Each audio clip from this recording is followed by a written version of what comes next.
I don't know what the president has said, but what I do know is that his production violates the spirit of the law, and it violates the letter of the law, and it's a slap in the face of survivors. And so, look, they have underestimated this issue for 6 months. I don't get it. Just release the files, get it over with. The president can talk about affordability and the economy. They're the ones who continue to play these games that make this a bigger and bigger issue. And Congress is talking about possible impeachment. They're talking about inherent contempt for the Attorney General or Deputy Attorney General. Any Justice Department official who has obstructed justice could face prosecution in this administration or a future administration. And the last word, like I said, is going to be the survivors. Americans don't trust politicians that much. They trust those women, and they are going to be back on the Hill. And listen to what this man is saying, because what you're witnessing right now is nothing less than the potential collapse of institutional legitimacy in real time. And I need you to understand the magnitude of what Congressman Khanna just articulated on that podium,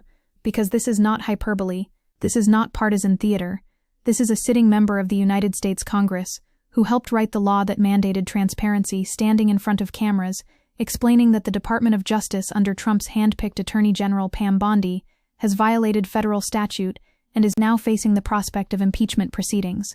Khanna made clear that Congress is discussing possible impeachment, inherent contempt for the Attorney General or Deputy Attorney General, and that any Justice Department official who has obstructed justice could face prosecution. And when you parse the language here, you realize this isn't idle speculation, but the articulation of concrete remedial pathways that invoke some of the most serious constitutional mechanisms available to the legislative branch when confronting executive malfeasance. We need to pause and absorb what happened this week, because the timeline is absolutely damning, and it reveals a pattern of behavior that should chill anyone who cares about the rule of law. The House of Representatives passed the Epstein Files Transparency Act in a 427-1 vote. The Senate unanimously approved it the same day, and Trump signed it requiring the DOJ to release the files within 30 days, which means this wasn't some obscure procedural vote or partisan exercise, but a nearly universal congressional mandate demanding accountability for one of the most horrific sex trafficking operations in modern American history, involving connections to the most powerful echelons of our society.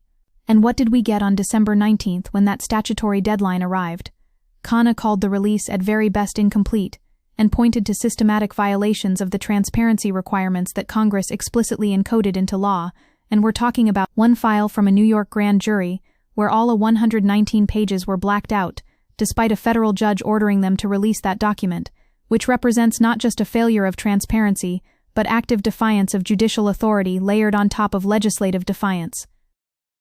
Now here's where this gets truly explosive, and you need to follow the threads of power and protection that run through this entire sordid affair, because the release was overseen by Deputy Attorney General Todd Blanche, who previously served as Trump's personal attorney, who interviewed Ghislaine Maxwell in prison over the summer, and shortly after that meeting, Maxwell was moved to a lower security facility where she receives custom meals and is allowed to play with dogs. Let that sink in for a moment, because we're watching the architecture of elite impunity operating in broad daylight, where the convicted sex trafficker who facilitated Jeffrey Epstein's abuse of countless young girls gets preferential treatment from the very official now tasked with determining what the American people are allowed to know about that criminal network. Fox News reported that the DOJ had redacted the names of politically exposed individuals and government officials, even though the law explicitly states that no record shall be withheld on the basis of embarrassment, reputational harm, or political sensitivity to any government official. This is obstruction wearing the costume of victim protection. And I want you to think about the survivors for a moment, because while we're talking about constitutional crises and impeachment proceedings, there are real human beings whose trauma has been weaponized and whose quest for justice has been systematically thwarted by institutions that were supposed to protect them. One survivor, Jana Lisa Jones, recounted through tears, "I had never been more scared in my life than I was that first time that he hurt me," explaining she first met Epstein when she was 14 years old, and saying, "I know that I was just a little kid, but sometimes I still feel that it was my fault. And this is the human cost of bureaucratic obstruction and political calculation." These are the voices that Khanna referenced when he said Americans don't trust politicians that much, but they trust those women, and they are going to be back on the Hill, and the country will hear from them. This framing is crucial, because it positions survivors not as passive victims waiting for elite saviors, but as active agents of accountability who possess moral authority that transcends partisan affiliation. The pattern of conduct from this administration reveals something far more sinister than mere incompetence or bureaucratic delay, and I need you to see how the timeline exposes deliberate obstruction designed to protect the powerful. Before returning to office, Trump and other key figures vowed to release the Epstein files as proof that a cabal of child predators was being protected by the government. But now some of Trump's base believes that he himself is part of the cover-up, and this represents a fascinating rupture within the MAGA coalition, where the conspiracy theories that animated so much of their political energy are now turning against their own dear leader, because the cognitive dissonance becomes impossible to maintain when the man who promised to drain the swamp is actively pumping more sewage into it. White House Chief of Staff Susie Wiles revealed that she believed Bondi misunderstood the importance of the Epstein files released to the president's supporters, which is either a stunning admission of political malpractice or a calculated attempt to shift blame away from Trump himself. Let's talk about what's actually in the files that were released, because even the heavily redacted incomplete production tells us something important about what they're trying to hide, and wait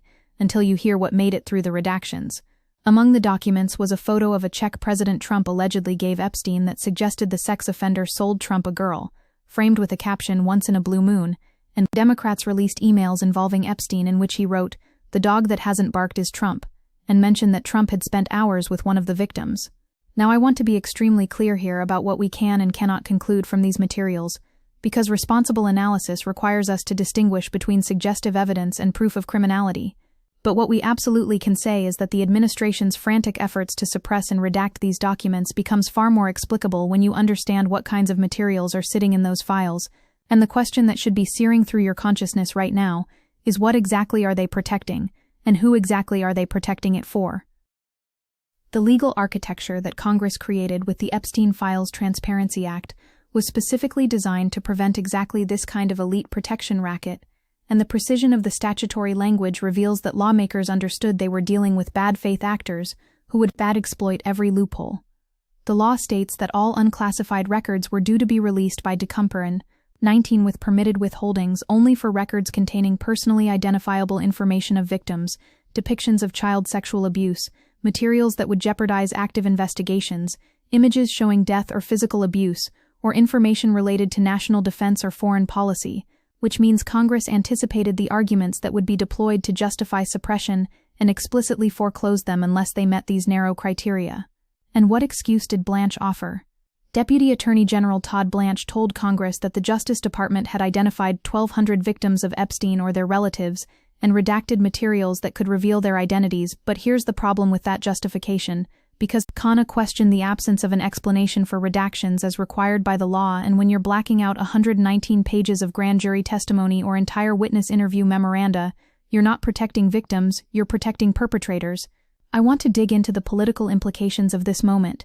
because what Khanna is describing represents a convergence of institutional failure that creates the conditions for genuine constitutional crisis. Khanna said he is considering filing articles of impeachment against Attorney General Pam Bondi, as the Justice Department failed to release all Epstein files as required by the legislation he helped write. And this isn't just Democratic posturing, because Republican Rep. Thomas Massie, who co-authored the legislation, said Attorney General Bondi and Deputy Attorney General Blanche have grossly failed to comply with both the spirit and letter of the law. When you have bipartisan condemnation from the actual authors of the transparency statute, you're witnessing something rare in our polarized moment, which is a shared recognition that institutional legitimacy itself is at stake. And the fact that even Rep. Marjorie Taylor Greene ripped the Department of Justice, calling it not MAGA, and saying people are raging and walking away,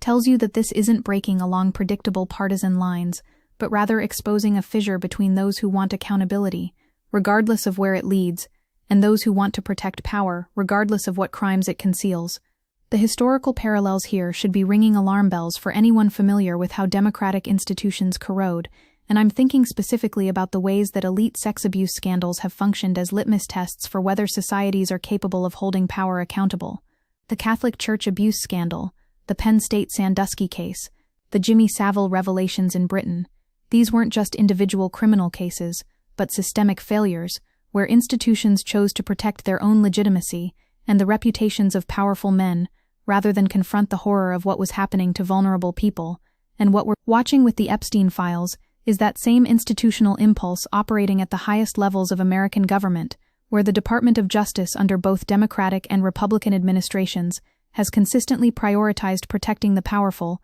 over-delivering justice to survivors. Survivor Annie Farmer noted, "My sister Maria Farmer reported this under the Clinton's administration, right? There have been mistakes that were made in this case under the Bush administration. So many things have happened over the decades that were law enforcement failures, which situates this not as a partisan issue, but as a bipartisan failure spanning multiple administrations. Now let's examine what remedies are actually available, because Khanna wasn't speaking abstractly when he raised impeachment and inherent contempt, and I need you to understand what these mechanisms actually mean in practice." Khanna said, "We also, of course, could have impeachment hearings against either Pam Bondi or the Deputy Attorney General. We could hold them in inherent contempt of Congress. An inherent contempt is particularly significant because it's an extraordinary power that Congress hasn't deployed in nearly a century, where the House can literally order its sergeant-at-arms to arrest and detain individuals who defy congressional authority. The fact that this is even being discussed tells you how serious the constitutional breach is here." Khanna said he and Massey would continue to explore all options to fight to make sure that they comply with the law, whether that is holding people in inherent contempt, recommending people for prosecution, recommending impeachment, or private lawsuits, which lays out a menu of escalating consequences that signal this isn't going away. But here's what I find most revelatory about this moment, and it speaks to a larger dysfunction in how we process political information in our fractured media ecosystem, because Trump administration officials told CNN they were convinced there wouldn't be anything in the files that showed Trump did anything illegal, though they conceded they had not reviewed the files themselves but insisted that anything of that nature would have come out long ago. Parse that statement carefully, because what you're seeing is blind faith masquerading as reasoned analysis, where officials are making definitive claims about the content of documents they admit they haven't examined, and this kind of motivated reasoning is precisely how institutional corruption persists, because it allows people to maintain cognitive coherence by assuming that absence of public evidence equals absence of wrongdoing, rather than recognizing that absence of evidence might reflect successful suppression. The class dynamics embedded in this entire scandal deserve sustained attention, because what Epstein's operation represented was the monetization and trafficking of young girls from predominantly working-class and immigrant backgrounds to service the desires and cement the connections of billionaires, politicians, and titans of industry. Survivor Marina Lacerda explained she was a struggling 14-year-old Brazilian immigrant supporting her family when she met Epstein, saying at first he offered money in exchange for massages, but his control over her life forced her to drop out of school before completing 9th grade, and it went from a dream job to the worst nightmare. This is not an aberration, but the purest expression of how power operates under capitalism, where the vulnerability created by economic desperation becomes the raw material for exploitation by those with resources, and the institutional protection that Epstein received both during his life and now posthumously through document suppression reflects a deep structural commitment to preserving the privilege of predatory elites. What makes this moment so dangerous and so full of potential simultaneously is that the suppression is happening in such a visible and ham-fisted manner that it's creating unusual coalitions demanding accountability, and I'm fascinated by how Khanna stood with survivors saying, "Today, as you can see, we're united in restoring trust in government. We're here not as partisans, we're here as patriots, and we begin the work of bringing this country together, progressives, independents, moderates, and yes, MAGA supporters, to demand truth and justice."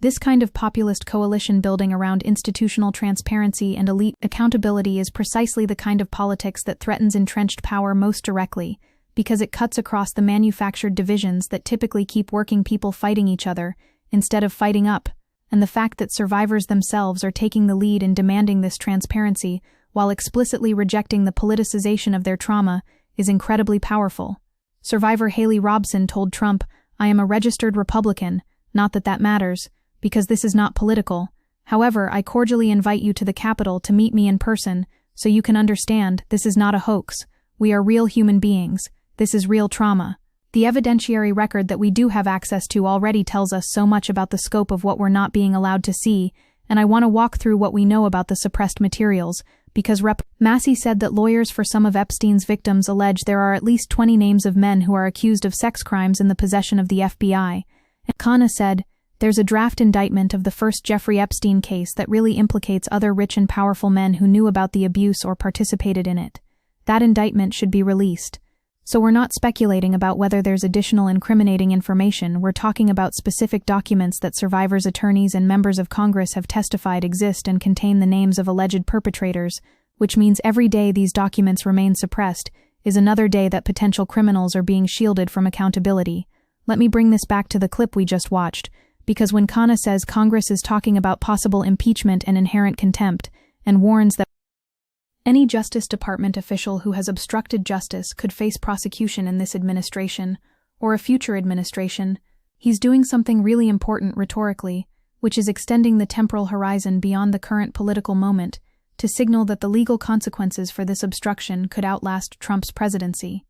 This matters immensely because one of the ways that powerful people evade accountability is by running out the clock on public attention and legal proceedings, but by explicitly invoking the possibility of prosecution in a future administration. Khanna is putting officials on notice that their actions now are creating criminal exposure that doesn't expire when the administration changes, and this could theoretically create pressure on those officials to comply rather than risk their own legal jeopardy. The survivors who have come forward and spoken publicly deserve immense credit for their courage and their clarity, and I'm struck by how survivor Marina Lacerda stated, "Our government could have saved so many women, but Jeffrey Epstein was too important, and those women didn't matter. Why? Well, we matter now. We are here today, and we are speaking, and we are not going to stop speaking." That transformation from disposable to undeniable, from silenced to speaking, represents the kind of political consciousness that authoritarianism cannot tolerate, and the fact that these women are explicitly connecting their individual trauma to systemic failures of justice and institutional protection of the powerful means they're not just seeking personal closure, but demanding structural transformation, and that's what makes this so dangerous to the status quo. The technical mechanics of the document production reveal deliberate choices to obscure rather than illuminate, and we need to be forensic about this because while the files are supposedly downloadable and searchable, as required by law, the search function doesn't appear to be working with searches for Epstein and Maxwell coming up with no matches.